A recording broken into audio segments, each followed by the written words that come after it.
Infections जीवन का एक हिस्सा है। ये हमारे अस्तित्व का एक अभिन्न पहलू है जो हमें कई तरह से प्रभावित करते हैं। हम रोजाना लाखों कीटाणुओं का सामना करते हैं, अक्सर बिना यह जाने भी। ये कीटाणु उन सतहों पर मौजूद होते हैं जिन्हें हम छूते हैं, उस हवा में जिसे हम सांस लेते हैं और उस भोजन में जिसे हम खाते हैं। खुद को और दूसरों को सुरक्षित रखने के लिए इन्फेक्शंस को समझना बहुत जरूरी है। इन्फेक्शंस कैसे होते हैं और कैसे फैलते हैं, इस बारे में जानकारी हमें जरूरी सावधानियां बरतने के लिए सशक्त बनाती है। यह ऐसे विभिन्न प्रकार के इन्फेक्शंस, उनके फैलने के तरीके और हमारे शरीर के उनसे लड़ने के तरीके के बारे में बताएगा। हम विभिन्न पैथोजेंस के तरीकों और शरीर की प्रतिरक्षा प्रतिक्रिया के बारे में जानेंगे। हम इन्फेक्शन से बचने और स्वस्थ रहने के प्रैक्टिकल तरीकों पर भी चर्चा करेंगे। टीकाकरण से लेकर स्वच्छता प्रथाओं तक ऐसी कई रणनीतियां हैं जिन्हें हम अपना सकते हैं। इन्फेक्शंस विभिन्न सूक्ष्म जीवों के कारण हो सकते हैं, जिनमें बैक्टीरिया, वायरस, कवक और परजीवी शामिल हैं। ये हल्के से लेकर गंभीर तक हो सकते हैं, कभी कभी गंभीर स्वास्थ्य जटिलताएं भी पैदा कर सकते हैं। इन्फेक्शंस के बारे में जानकर हम अपने स्वास्थ्य के बारे में सोच समझकर फैसले ले सकते हैं। यह ज्ञान हमें यह समझने में मदद करता है कि चिकित्सीय सलाह कब लेनी है और लक्षणों को प्रभावी ढंग से कैसे प्रबंधित करना है। हम अपने समुदायों में संक्रमण को फैलने से रोकने में भी मदद कर सकते हैं। मास्क पहनने, सामाजिक दूरी बनाए रखने और सतहों को कीटाणु रहित करने जैसे साधारण कार्य एक महत्वपूर्ण बदलाव ला सकते हैं। यह ज्ञान आज की दुनिया में विशेष रूप से महत्वपूर्ण है, जहां संक्रामक बीमारियां लगातार खतरा पैदा कर रही हैं। हाल ही में आई वैश्विक महामारी ने जागरूकता और तैयारी की आवश्यकता पर प्रकाश डाला है। ये समझकर कि इन्फेक्शंस कैसे काम करते हैं, हम खुद को और अपने आसपास के लोगों को बचाने के लिए प्रोएक्टिव कदम उठा सकते हैं। इसमें उचित पोषण और लाइफ शैली विकल्पों के माध्यम से अपनी प्रतिरक्षा प्रणाली को मजबूत करना शामिल है। आइए इन्फेक्शंस की दुनिया में उतरें और स्वस्थ रहना सीखें। साथ मिलकर हम जागरूक और प्रोएक्टिव होकर एक स्वस्थ भविष्य का निर्माण कर सकते हैं। इन्फेक्शन तब होता है जब हानिकारक कीटाणु हमारे शरीर में प्रवेश करते हैं और बढ़ने लगते हैं। ये कीटाणु, जिन्हें पैथोजेंस भी कहा जाता है, बैक्टीरिया, वायरस, कवक या परजीवी हो सकते हैं। हमारे शरीर इन आक्रमणकारियों से बचाव के लिए डिजाइन किए गए हैं, लेकिन कभी कभी कीटाणु हमारे बचाव पर हावी हो जाते हैं, जिससे बीमारी होती है। कल्पना कीजिए कि आपके अंदर एक माइक्रोस्कोपिक युद्ध हो रहा है। एक तरफ पैथोजेंस हैं जो आक्रमण करने और खुद को स्थापित करने की कोशिश कर रहे हैं। दूसरी तरफ आपका इम्यून सिस्टम है जो उनसे लड़ने के लिए बिना रुके काम कर रहा है। इस लड़ाई का नतीजा यह तय करता है कि आप स्वस्थ रहते हैं या आपको इन्फेक्शन हो जाता है। इन्फेक्शन की गंभीरता, पैथोजन के प्रकार, आपके इम्यून सिस्टम की ताकत और अन्य कारकों के आधार पर अलग अलग हो सकती है। कुछ इन्फेक्शंस हल्के होते हैं और केवल अस्थायी असुविधा का कारण बनते हैं, जबकि अन्य गंभीर और जानलेवा भी हो सकते हैं। इन्फेक्शंस को उनके कारण बनने वाले सूक्ष्म जीवों के प्रकार के आधार पर वर्गीकृत किया जाता है। 4 मुख्य प्रकार हैं: बैक्टीरियल, वायरल, फंगल और पैरासिटिक इन्फेक्शंस। प्रत्येक प्रकार की अपनी अनूठी विशेषताएं होती हैं और इसके लिए अलग अलग उपचार दृष्टिकोण की आवश्यकता होती है। बैक्टीरियल इन्फेक्शंस बैक्टीरिया के कारण होते हैं, एकल कोशिका वाले जीव जो शरीर में तेजी से प्रजनन कर सकते हैं। उदाहरणों में गले का संक्रमण, मूत्र मार्ग में संक्रमण और फूड पॉइजनिंग शामिल हैं। वायरल इन्फेक्शंस वायरस के कारण होते हैं जो बैक्टीरिया से भी छोटे होते हैं और प्रतिकृति बनाने के लिए एक मेजबान कोशिका की आवश्यकता होती है।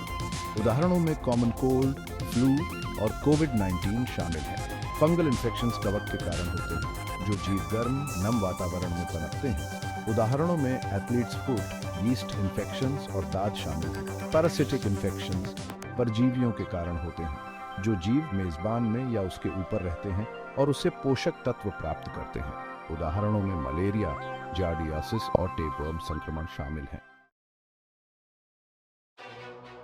इन्फेक्शंस कई तरह से फैल सकते हैं, अक्सर किसी संक्रमित व्यक्ति या दूषित सतहों के सीधे या अप्रत्यक्ष संपर्क से। इन सतहों में डोर नॉब्स, लाइट स्विच और यहाँ तक कि हमारे मोबाइल फोन जैसी रोजमर्रा की चीजें शामिल हो सकती हैं। इन्फेक्शंस के प्रसार को रोकने के लिए इन संचरण मार्गों को समझना आवश्यक है। यह जानकर कि इन्फेक्शंस कैसे फैलते हैं, हम अपनी और दूसरों की सुरक्षा के लिए उचित उपाय कर सकते हैं। डायरेक्ट कांटेक्ट ट्रांसमिशन तब होता है जब कोई संक्रमित व्यक्ति किसी अन्य व्यक्ति को छूता है या शारीरिक तरल पदार्थ का आदान प्रदान करता है। इसमें हाथ मिलाना या अधिक अंतरंग बातचीत जैसे साधारण कार्य शामिल हो सकते हैं। यह चुंबन, यौन संपर्क या खुले घावों के संपर्क के माध्यम से हो सकता है। खुले घाव विशेष रूप से संवेदनशील होते हैं क्योंकि वे रोगजनकों के लिए एक सीधा प्रवेश बिंदु प्रदान करते हैं। एयरबॉर्न ट्रांसमिशन तब होता है जब खांसने, छींकने या बात करने से रोगजनक हवा में चले जाते हैं। ये छोटी छोटी बूंदें कुछ देर तक हवा में रह सकती हैं, जिससे दूसरों के लिए उन्हें अंदर लेना आसान हो जाता है।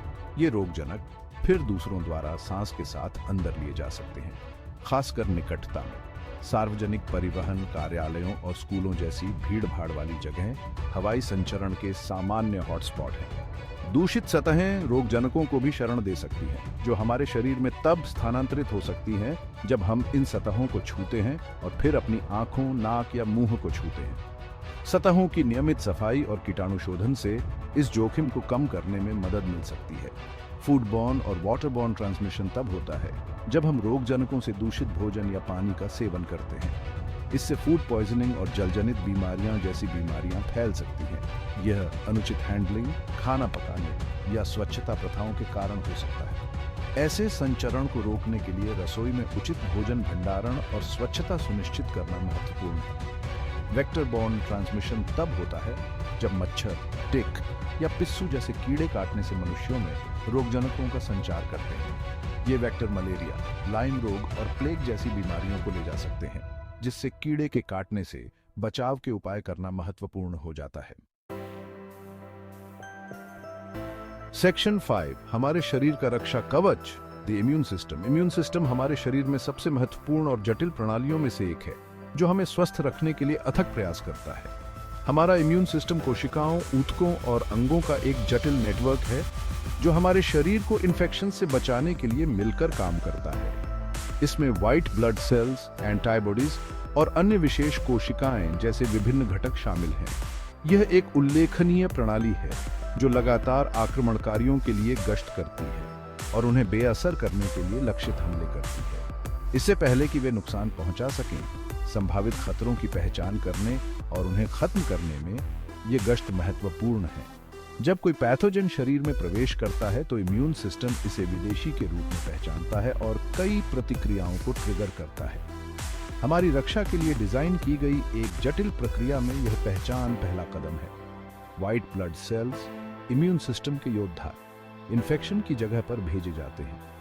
ये कोशिकाएं हमेशा आक्रमणकारियों की तलाश में रहती हैं और तेजी से कार्रवाई करने के लिए तैयार रहती हैं। कुछ व्हाइट ब्लड सेल्स रोगजनकों को सीधे खाकर नष्ट कर देते हैं, एक प्रक्रिया जिसे फैगोसाइटोसिस कहा जाता है, जहां कोशिकाएं सचमुच आक्रमणकारियों को खा जाती हैं, जबकि अन्य एंटीबॉडीज का उत्पादन करते हैं, विशेष प्रोटीन जो विशिष्ट रोगजनकों को बांधते हैं और उन्हें बेअसर करते हैं। ये एंटीबॉडीज लक्षित मिसाइलों की तरह हैं, जिन्हें विशिष्ट खतरों को खोजने और बेअसर करने के लिए डिजाइन किया गया है। इम्यून सिस्टम सूजन को भी ट्रिगर करता है, एक प्राकृतिक प्रक्रिया जो इन्फेक्शन को नियंत्रित करने और उपचार को बढ़ावा देने में मदद करती है। सूजन एक संकेत है कि आपका शरीर वापस लड़ रहा है। इम्यून सिस्टम में अविश्वसनीय याददाश्त होती है। यह याददाश्त इसे उन रोगजनकों को पहचानने और उन पर अधिक प्रभावी ढंग से प्रतिक्रिया करने की अनुमति देती है जिनका सामना उसने पहले किया है। एक बार जब यह एक विशिष्ट रोगजनक का सामना कर लेता है तो यह उसे याद रखता है और बाद के मुठभेड़ों पर तेज और अधिक प्रभावी प्रतिक्रिया दे सकता है। पुण्य संक्रमण को रोकने के लिए यह त्वरित प्रतिक्रिया महत्वपूर्ण है। टीकाकरण के पीछे यही सिद्धांत है। टीके इम्यून सिस्टम को विशिष्ट रोगजनकों को पहचानने और उनका मुकाबला करने के लिए प्रशिक्षित करते हैं, जिससे बीमारी पैदा किए बिना ही प्रतिरक्षा मिलती है। सेक्शन 6, इन्फेक्शंस को रोकना, हाइजीन इज की। अच्छी स्वच्छता का अभ्यास करना इन्फेक्शंस के खिलाफ बचाव की पहली पंक्ति है। हाथ धोने, खांसने और छींकने पर मुंह ढकने और अपने आसपास सफाई रखने जैसी साधारण आदतें इन्फेक्शन के जोखिम को काफी हद तक कम कर सकती हैं। अपने हाथों को साबुन और पानी से कम 20 सेकंड तक बार बार धोना महत्वपूर्ण है, खासकर खाने से पहले, शौचालय का उपयोग करने के बाद और सार्वजनिक स्थानों पर रहने के बाद। अपनी खांसी और छींक को टिश्यू या अपनी कोहनी से ढकने से श्वसन बूंदों को फैलने से रोकने में मदद मिलती है, जिनमें रोगजनक हो सकते हैं। अपने घरों, कार्यस्थलों और सार्वजनिक स्थानों को साफ और कीटाणु रहित रखने से पर्यावरण में रोगजनकों की संख्या को कम करने में मदद मिल सकती है। बीमार व्यक्तियों, खासकर संक्रामक संक्रमण वाले लोगों के साथ निकट संपर्क से बचकर भी संचरण के जोखिम को कम किया जा सकता है। सेक्शन 7, एक मजबूत इम्यून सिस्टम के लिए लाइफ शैली विकल्प। हमारे लाइफ शैली विकल्प एक मजबूत इम्यून सिस्टम को बनाए रखने में महत्वपूर्ण भूमिका निभाते हैं। एक स्वस्थ आहार, नियमित व्यायाम, पर्याप्त नींद और तनाव प्रबंधन हमारे शरीर की सुरक्षा को बढ़ावा दे सकते हैं। फलों, सब्जियों, साबुत अनाज और दुबले प्रोटीन से भरपूर संतुलित आहार खाने से हमारे शरीर को वह पोषक तत्व मिलते हैं जिनकी उन्हें बेहतर ढंग से कार्य करने के लिए आवश्यकता होती है। नियमित शारीरिक गतिविधि में शामिल होना, यहाँ तक कि तेज चलने जैसे मध्यम तीव्रता वाले व्यायाम से भी प्रतिरक्षा प्रणाली बेहतर हो सकती है। पर्याप्त नींद लेना वयस्कों के लिए प्रति रात लगभग 7 से 8 घंटे इम्यून सिस्टम को मरम्मत और पुनर्जीवित करने की अनुमति देने के लिए आवश्यक है। ध्यान, गहरी सांस लेने या योग जैसी तकनीकों के माध्यम से तनाव का प्रबंधन करना भी प्रतिरक्षा स्वास्थ्य पर सकारात्मक प्रभाव डाल सकता है।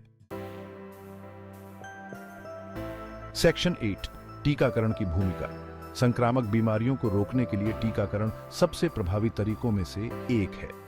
टीके शरीर में किसी रोगजनक के कमजोर या निष्क्रिय रूप को पेश करके काम करते हैं, जिससे इम्यून सिस्टम को वास्तविक बीमारी पैदा किए बिना एंटीबॉडीज का उत्पादन करने के लिए ट्रिगर किया जा रहा है। टीके चेचक, पोलियो, खसरा और रूबेला जैसी कई घातक बीमारियों को खत्म करने या उनकी घटनाओं को काफी हद तक कम करने में सहायक रहे हैं। जब आबादी के एक महत्वपूर्ण हिस्से का टीकाकरण कर दिया जाता है, तो यह हर्ड इम्यूनिटी बनाता है, जो उन लोगों की रक्षा करने में मदद करता है जिनका टीकाकरण नहीं हो सकता है, जैसे कि शिशु, गर्भवती महिलाएं या कमजोर इम्यून सिस्टम वाले व्यक्ति।